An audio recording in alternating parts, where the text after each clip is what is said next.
everybody, and welcome back to the program. I am Richard R.J. Eskow, sitting in for Thom Hartmann, and as we've said before and we'll say again, we are taking today's program as an opportunity to process the tragedy in Orlando together as a community. So we've also put a question out on Twitter, but if you want to answer the question, or if you want to just share your own process with us and not be alone in this moment of grief, please give us a call. Now, a quick thought before we go to our next guest.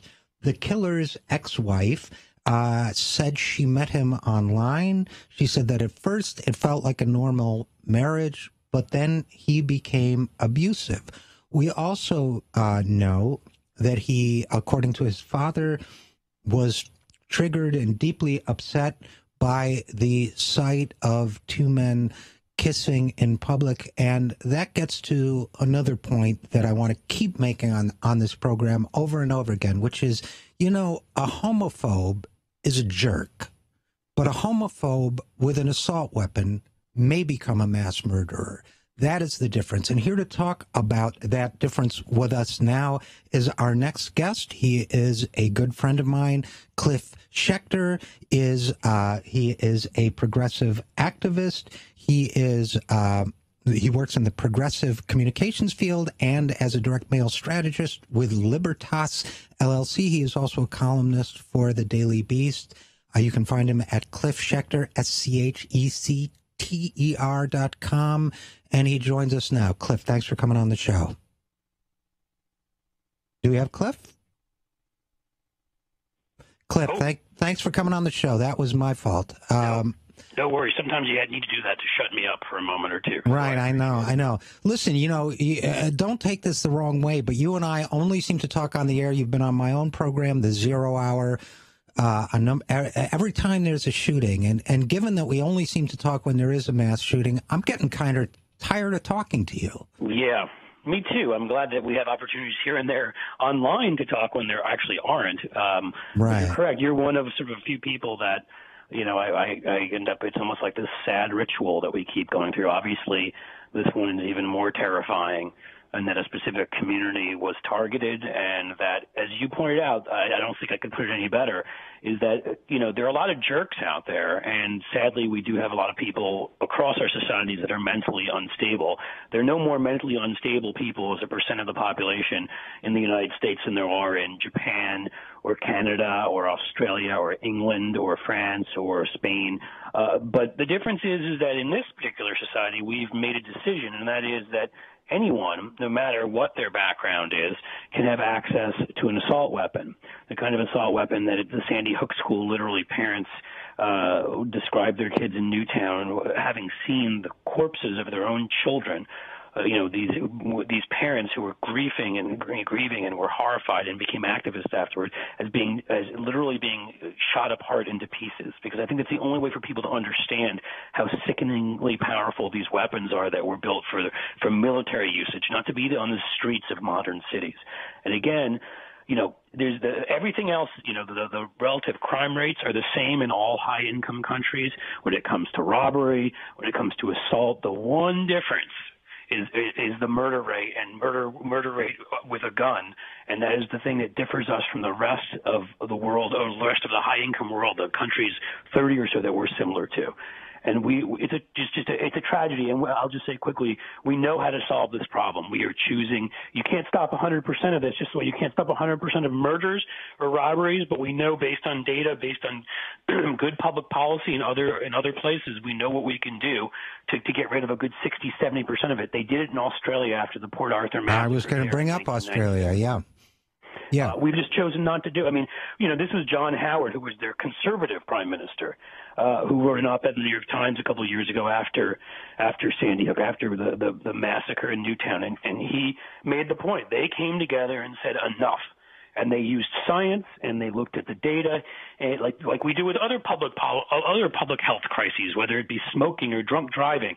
You know, when we had the fatalities on our roads in the 70s, we made some decisions. We were going to make it harder for kids to drink. We were going to put more of an onus on bartenders not to serve people who were clearly drunk.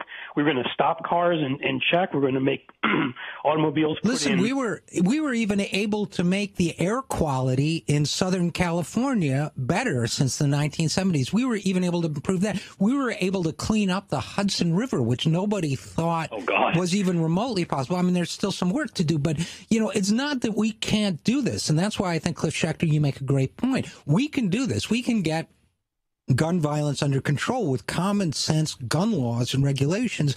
We choose not to do that. And Cliff, since you've gone to gun shows, you've immersed yourself in the pro-gun culture because you're very active in this area. What, in your opinion, in the face of tragedy after tragedy, and I do think it's important to remind people just how horrific, for example, the violence was done to those little bodies of those children at Newtown. You had hardened police officers, including people who had seen military combat in previous careers in the service, who were vomiting, who needed intensive post-traumatic treatment afterwards at seeing what had been done to these children. I mean, frankly, one of my wife's cousins is a doctor in one of the main hospitals in Orlando. So my guess is I'm going to hear a lot more of those kinds of horror stories about what is, adults there, but what this kind of weaponry can do to tissue and bone and muscle. It was originally marketed as a military weapon. Well, and that's one of the things I was going to read later, and I will, is the original military specifications for this weapon were that it be capable of firing a bullet that would penetrate a soldier's helmet both in and out.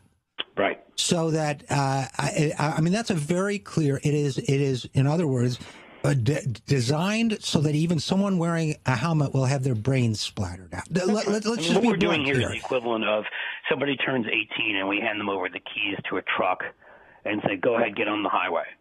Because that's what we require at this point. In many localities, for example, in Ohio, which is probably it's somewhere in the middle, not one of the better states, not one of the worst states, you have to do about 8 hours on the range, which is in and of itself ridiculous. It should be much more than that if you're going to carry a gun. I mean, I don't think you should be allowed to carry guns except for very specific circumstances into public. And frankly, Justice Scalia's decision, which was a very conservative decision on guns in 2008, was it, that said actually allowed that. And the California court just came to that opinion that you could regulate concealed carry. And what we're doing, though, it's bad enough it's in people's homes, which leads to massive to a suicide epidemic and leads to accidental shootings and the rest. But we're saying you can take it outside. And when you're taking your guns outside, I'm sorry if I'm going to be a little selfish here, but then they're around my kids. Right. They're on my family, and you're allowing amateurs who've had no background check. You haven't done any kind of a test on their mental stability or their background or whether they've abused their wife. I mean, this murderer we're talking about, and I'm not going to say his name because there's a no notoriety campaign out there that's been out for a while by some of the survivors of Aurora and Tucson and others, and these guys become famous, and I'm not going to add to that. But yeah, and let's talk about that for a second. Sure. And Cliff, I'm going to ask if you can hang with us during our break. But sure.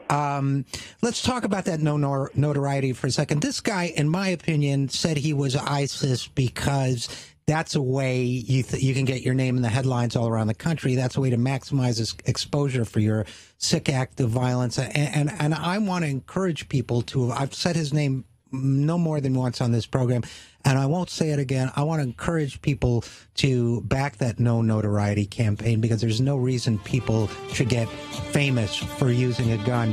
So Cliff Schecter, a columnist for the Daily Beast, we are going to take a break now, and if you'll hang with us, we'll come back and talk a little bit more after this. I'm Richard R.J. Eskow, sitting in for Thom Hartmann.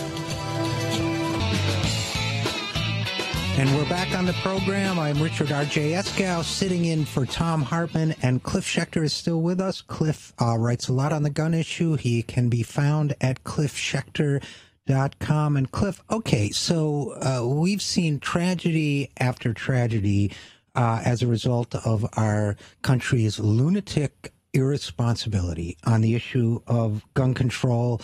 How do we change that? I mean, we've got to get incredibly tough on this issue.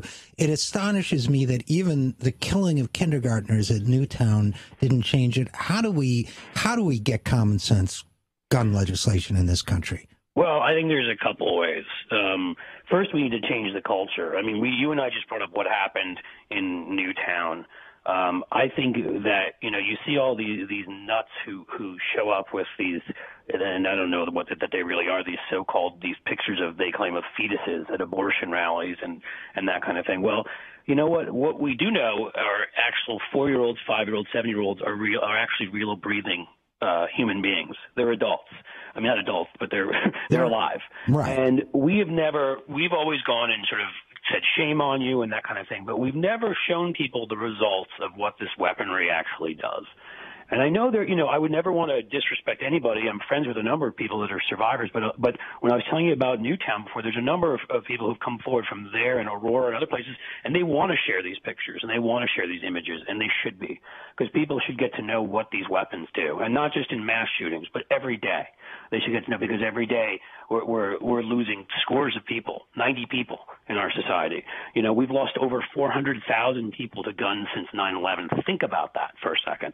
Right. So I think that's one way, the cultural conversation. I think second of all. And before we move on to that, I mean, I have a point about that, and then we'll get to your second point. And that is that, it wasn't until the television news started broadcasting images of soldiers coming home wounded and dead in Vietnam that the American people started to realize what a price we were paying for that needless war, and that war came to an end eventually. So that is a great point, right? Is that when people see the carnage, it has a different effect when you just hear statistics. So that's the first. That culturally, I think that needs to become a much more important part of these discussions. I'd say, secondly, what some organizations are doing now, realizing that so far that the federal government has been intransigent. So you've got 2 measures on ballots right now, for example, in November in Maine and in Nevada that will have universal background checks in those states, like one we passed in Washington State in 2014. That is incredibly important. Every new pool of people in this country that you add who when you make it so they have to go through a background check, that is still one of the best ways to prevent this kind of carnage statistically in all the studies you look at. And then there's other measures. For example, in Washington, and here's an important one. In Washington State this time around, they've got a ballot measure that's going to, because there's loopholes that allow certain domestic abusers to keep their guns. We knew that the person in Orlando, the shooter, we knew that he had abused his wife. The FBI had him. They were watching him, and yet he still was allowed to get these weapons the week before he committed this act, an assault weapon. That's insane. And so I think closing that big loophole is another thing that we need to do.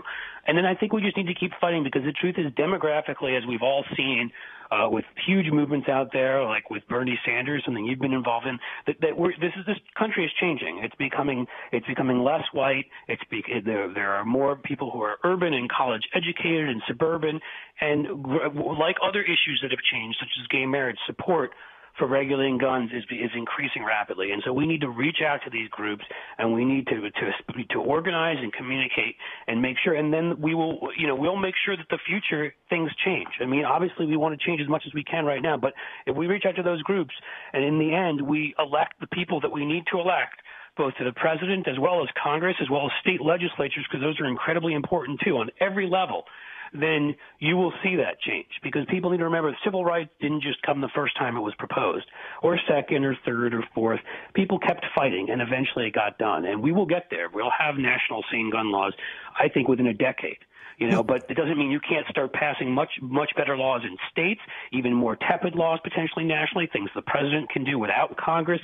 There's a lot we can do to keep, and with any public health problem, every time you improve one element of that, fewer people die, and that's the way you need to look at it. Right, and we do have to think of this as a life-saving mission, because it very literally is. And I would also add to that it's time to get even tougher on our politicians, to really, really put the pressure on. I mean, that's how marriage equality came to be was a real toughness with Democrats as well as Republicans. That you guys, you don't have a lot of wiggle room on this issue. You vote for assault weapons, you're going to pay the price for it.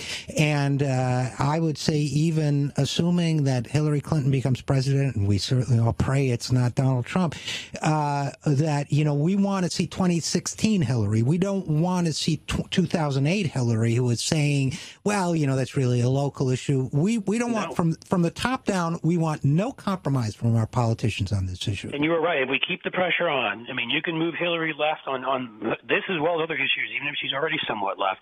You keep the pressure on her. You look around the country right now. You look in places like where I am here in Ohio with Rob Portman, who betrayed the families of Newtown and said he might vote for some of the legislation. He might vote to have background checks and assault weapons ban. Didn't do it. Kelly Ayotte up in New Hampshire, another moderate state, who did the same thing. You've got Ron Johnson in Wisconsin with a great candidate, Russ Feingold, former senator, running against him. Look at there's about a dozen races right now because of Donald Trump that are on the map. There's a good half dozen that would have been anyhow, where you'll find Democrats with much different politics than the Republicans, who are literally just bowing down to the National Rifle Association and gun manufacturers.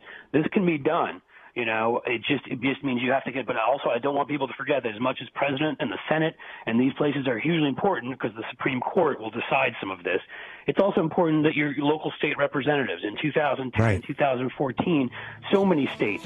We're going to have to leave it there, Cliff, but yeah, you're absolutely right. We're going to keep the pressure on, and I hope we don't have to have too many more of these phone calls. Cliff Schecter, Me too, my friend. Thanks for joining us. Thank you. I appreciate it. And we will be back after this with more about our national tragedy. I'm Richard R.J. Eskow, sitting in for Thom Hartmann. To watch more clips from our programs, hit the Watch More Videos button over here. And please be sure to hit the handy-dandy subscribe button so you'll always be up to date. Tag, you're it.